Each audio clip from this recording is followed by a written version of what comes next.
Since the end of the Second World War, the Philippines economy has had a mixed history of growth and development. Over the years, the Philippines has gone from being one of the richest countries in Asia, following Japan, to being one of the poorest growth immediately after the war, rapid but slow over time.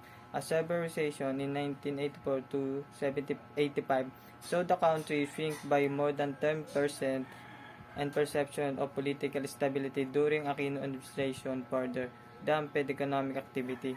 During his administration, President Ramos introduced a broad range of economic reforms and initiatives designed to spur business growth and foreign investment. As a result, the Philippines saw a period higher growth, but the Asian financial crisis triggered in 1997 slow economic development in the Philippines once again. President Estrada managed to continue some of the reforms begun by the Ramos administration. Important laws to strengthen regulation and supervision of the banking system, general banking account, and securities markets, security regulation code to liberalize foreign participation in the retail trade sector and to promote and regulate electronic commerce were enacted during his abbreviated term. Despite the occasional challenge to her presidency and resistance to pro-liberalization reforms by vested interests, President Gloria Macapagal Arroyo has made considerable progress in restoring macroeconomic stability with the help of well-regarded economic team. However, despite recent progress, fiscal problem remain one of the economy's weakest point and biggest vulnerability. Important sector of the Philippines economy include agriculture industry, particularly food processing, textiles and garments, and electronics, automobile parts. Most industry are concentrated in the urban areas around metropolitan Manila. Mining also has a great potential in the Philippines, which possesses significant reserves of chromite, nickel, and copper. Significant natural gas of the island of the Palawan have added to the country's substantial geothermal, hydro, and coal energy reserve. The Philippines was less severely affected by the Asian financial crisis than its neighbors, aided in part by more than 7 billion in annual remittance from overseas Filipino workers, except for 1998 when drought and weather-related disturbance pulled down agriculture harvest, combining with the construction industrial sector production. Real gross domestic production has recorded positive growth year-on-year from a 0.6% decline in 1998. GDP expansion picked up in 1999, 3.4%, and 2000, 4.4%, but slowed to barely 2% in 2001. In the context of a global economic slowdown, export, Islam, and domestic, as well as a global political insecurity concern, year-on-year GDP growth accelerated to 4.3% in 2002, reflecting the continued resilience of service sector, gains in industrial sector output, and recovering export. The economy exhibited during 2003 with 4.7 GDP growth, notwithstanding serious external and domestic shocks, including the Iraq War. It will take a higher sustained economic growth path to make more appreciable progress in poverty alleviation, given the Philippines' high annual population growth rate of 2.36%, one of the highest in Asia. Agriculture generally suffers from low productivity, low economies of scale, and inadequate infrastructure support. Agricultural output fell in 1997 and 1998 due to an El Nino or related drought, by increased by 6% in 1999. Growth reverted to more normal rates in 2004, and 2001, 3.7%. Agricultural output, affected by another albeit meteor dry spell, expanded by 3.8% year-on-year in 2003. The global economic and electronic demands slowdown combined with softer price of resource-based commodities and depressed export performance in 2001. Full-year export receipt, which last declined in 1985, contracted by 16.2% year-on-year, dragged down by a nearly 24% drop in revenue from shipment of electronic and telecommunication parts and equipment, which comprise about 60% of annual export revenues. Reflecting improved levels of intra-Asia trade, export receipts expand from April-December 2002, breaking from 14 consecutive months of the negative year-on-year growth and nudging up the full year 2002 export growth rate to positive territory. 10% weaker global demand saw 2003 export revenues sputtered to 1.4 growth. Export receipts were up 5% year-on-year during the first quarter of 2004.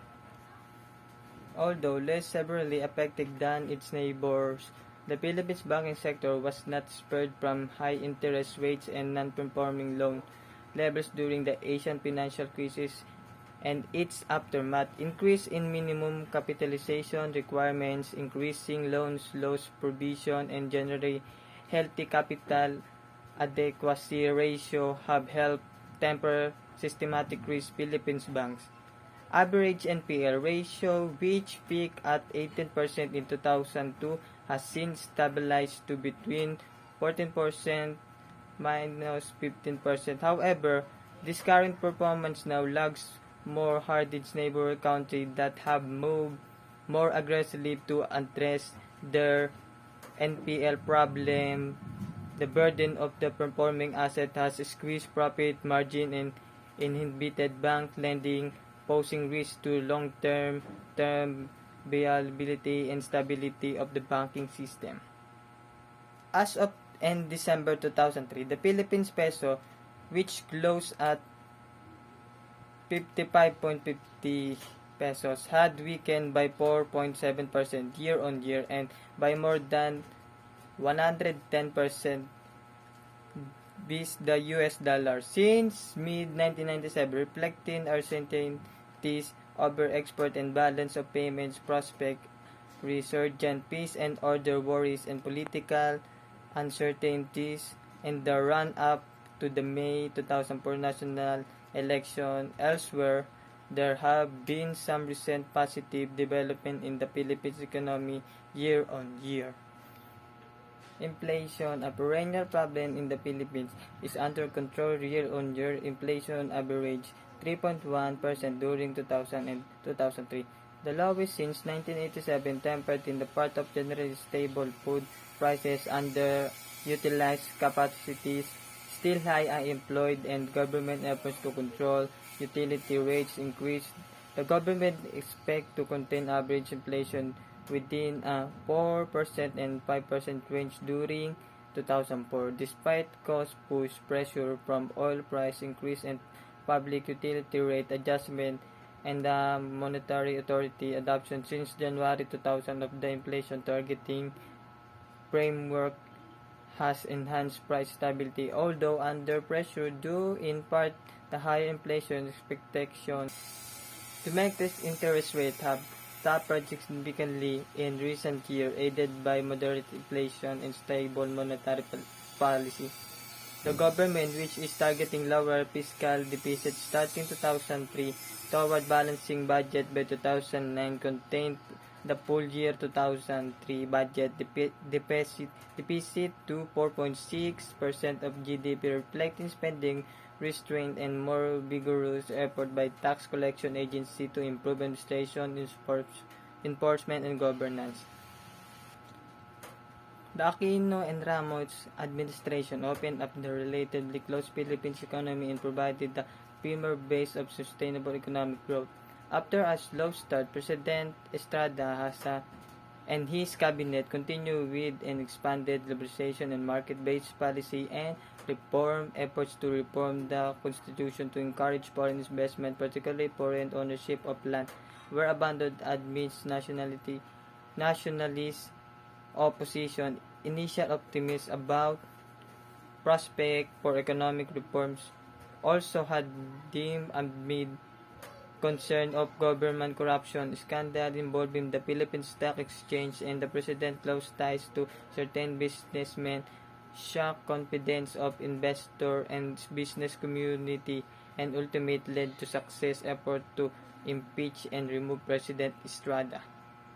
President Macapagal Arroyo worked to continue with economic reforms in areas beyond retail, trade, electronic commerce, banking reforms, and securities regulation. Her administration enacted an anti-money laundering law in September 2001 and followed through with amendments in March 2003 to address remaining legal concerns posed by the OECD Financial Action Task Force FATF, while the Philippines has avoided AFTF countermeasure. Effective implementation will be key to the Philippines' removal from the FATF watch list of non-cooperating countries and territories. Although encountering implementation hitches, her administration also enacted legislation to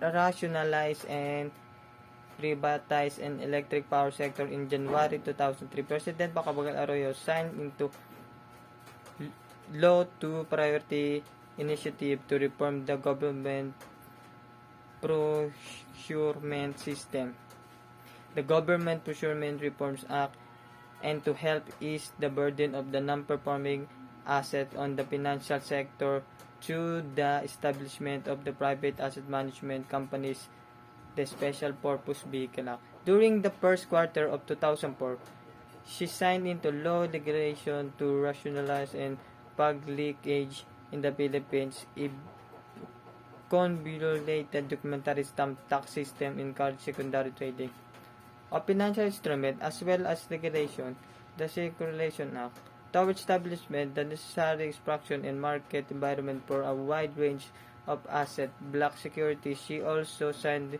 legislation to institutionalize alternative dispute resolution for civil case to help address the problem of the burden court dock.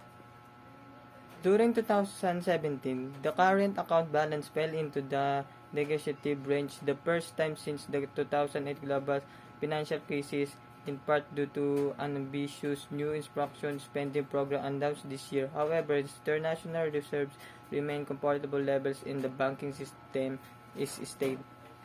Efforts to improve tax administration and expenditures management have helped ease the Philippines' debt burden and tight fiscal situation. The Philippines received investment grade critic rating its sovereign debt under the from Aquino administration and has had little difficulty financing its budget's deficit. However, weak absorptive capacity implementation bottlenecks have prevented the government from maximizing expenditure plans. Although it has improved, the low tax to GDP ratio remains a constraint to supporting increased higher spending level and sustaining high and inclusive growth over the longer time.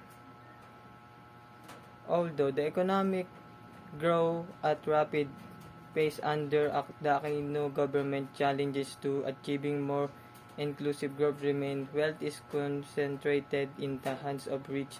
The unemployment rate declined from 7.3% to 5.7% between 2010 and 2007. While there has been some improvement, unemployment remains high at around 17% to 18% of the employment population. 2016 saw the election of the President Rodrigo Duterte, who was pledged to make inclusive growth and poverty reduction his two top priorities. Duterte believes that illegal drug use, crime, and corruption are key barriers to economic development.